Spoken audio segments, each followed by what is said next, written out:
이번 시간에는 내 마음속에 프로크루스테스라는 괴물이 들어있다는 것에 대해서 알아보도록 하겠습니다. 그리스 로마 신화에 등장하는 프로크루스테스라는 괴물을 아십니까? 프로크루스테스는 아테네 교회에 살면서 강도질을 하면서 살았습니다. 그는 지나가는 사람을 잡아 자기 집의 새 침대에 누이고는 침대보다 다리가 짧으면 다리를 잡아들이거나 다리가 길면 다리를 잘라버리고 말았습니다. 그의 침대에는 길이를 마음대로 조절하는 장치가 있었기 때문에 침대에 맞는 사람은 단 한 사람도 없었습니다. 그래서 그에게 잡히는 순간 잡힌 사람은 살아날 방도가 없었습니다. 이런 프로크루스테스의 악명을 들은 테세우스는 마지막 모험으로 프로크루스테스를 잡아서 침대에 그 강도를 누이고는 똑같은 방법으로 머리와 다리를 잘라내어 마침내 프로크루스테스의 만행에 종지부를 찍었습니다. 이 신화에 대해서 어떻게 생각하십니까? 이것은 단순히 신화가 아니라고 생각합니다. 그 속에는 잘 보이지 않는 보편적인 인간 심리와 인간 세상의 법칙을 그리고 있다고 생각합니다. 그렇다면 이 신화에 등장하는 프로크루스테스의 침대는 무엇을 의미할까요? 인간은 극히 자기중심적으로 살아간다는 것을 의미한다고 생각합니다. 그래서 우리에게는 자신이 잘났다고 생각하는 자만심과 상대방을 깔보는 오만한 감정이 들어있습니다. 보통의 사람들 중에도 잘난 것도 특별히 없으면서 자신이 잘났다고 생각하여 자신의 잘못을 스스로 인정하고 개선하려고 노력하지 않습니다. 오히려 잘못을 지적하는 사람에게 내가 뭔데 상관하냐고 대들고 걸핏하면 화를 내고 약자를 보면 갑질을 당연한 것으로 생각합니다. 참으로 구제불능인 사람들이 생각보다 많습니다. 죽을 때까지 프로크루스테스처럼 살다가 가는 것이죠. 세상은 왜 혼탁합니까? 그것은 우리의 마음속 깊이 프로크루스테스라는 악마가 들어있기 때문이라고 생각합니다. 우리는 자신도 모르게 자만심에 빠져 세상을 자기중심적으로 바라보고 아집과 독선 속에 살아가는 것입니다. 그래서 몽테뉴는 우쭐대는 자만심이야말로 인간의 근원적인 병이라고 꼬집고 있습니다. 톨스토이도 자만이야말로 인간관계를 악화시키는 근원적인 병이라고 다음과 같이 말하고 있습니다. 자신이 제일 잘났다고 생각하는 것이 첫 번째 자만이고, 자신의 일가가 다른 가족보다 우월하다고 생각하는 것이 두 번째 자만이고, 자신의 출신이나 학벌이 누구보다도 뛰어나다고 생각하는 것이 세 번째 왜곡이고, 네 번째 왜곡은 우리 국민이 다른 어떤 국민보다 우월하다고 자만하는 것이다. 개인에 관한, 가족에 관한, 학벌이나 소속에 관한, 국민에 관한 왜곡처럼 사람과 사람 사이를 이간시키는 것은 없다.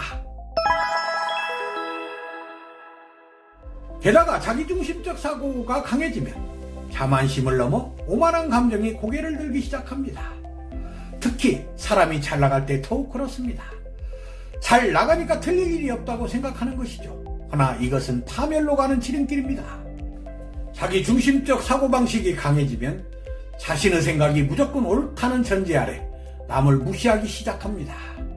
남의 말에 전혀 귀를 기울이지 않는 불통, 더 나아가 프로크루스테스처럼 자신의 생각에 비추어서 맞지 않으면 뜯어고치려는 아집과 독선, 남을 눌러서라도 자신의 뜻을 관철시키려는 억압과 횡포까지 마다하지 않습니다. 쥐가 높을수록 그 쥐 때문에 오만함은 눈덩이처럼 커지는 경향이 있습니다. 높은 쥐가 독재 본능을 일깨우고 피를 부르며 역사적 대숙청이 감염되기도 합니다. 그러면서도 인간들은 마오쩌둥의 문화 대혁명처럼 이런 것들을 정당화시켜 왔습니다. 이것이야말로 푸코의 말처럼 완전한 이성의 관계고 장난입니다. 배운 사람일수록 법망을 피해가며 이런 짓을 교묘하게 합니다. 더욱이 우리를 슬프게 하는 것은 이성을 자기 자신의 잘못을 두둔하고 은폐하며 자기 자신을 정당화하는데 재주가 비상한 사람들이 많다는 점입니다. 나이가 들수록 그리고 배웠다는 사람들이 강교하기는 더하고 그 피해도 훨씬 크다는 것입니다.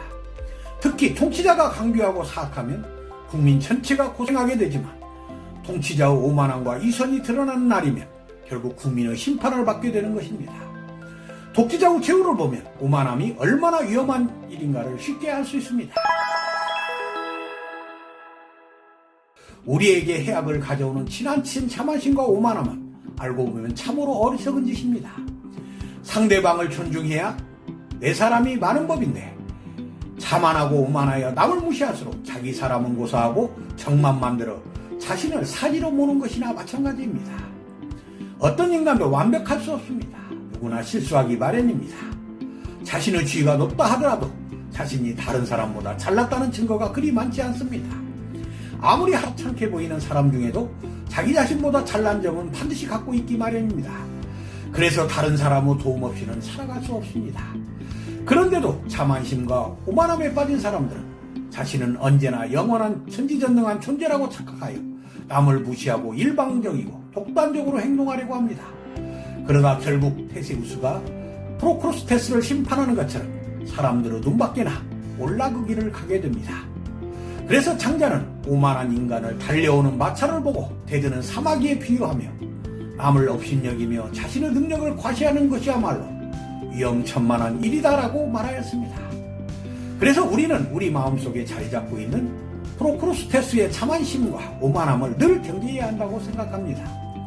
그래야 적을 만들지 않아 무서운 세간의 심판을 벗어날 수 있습니다. 거기에다가 자신을 낮출 수 있는 겸손함을 갖는다면 남으로부터 존경까지 받아 더욱 멋지고 아름다운 삶을 살 수 있다고 생각합니다. 감사합니다.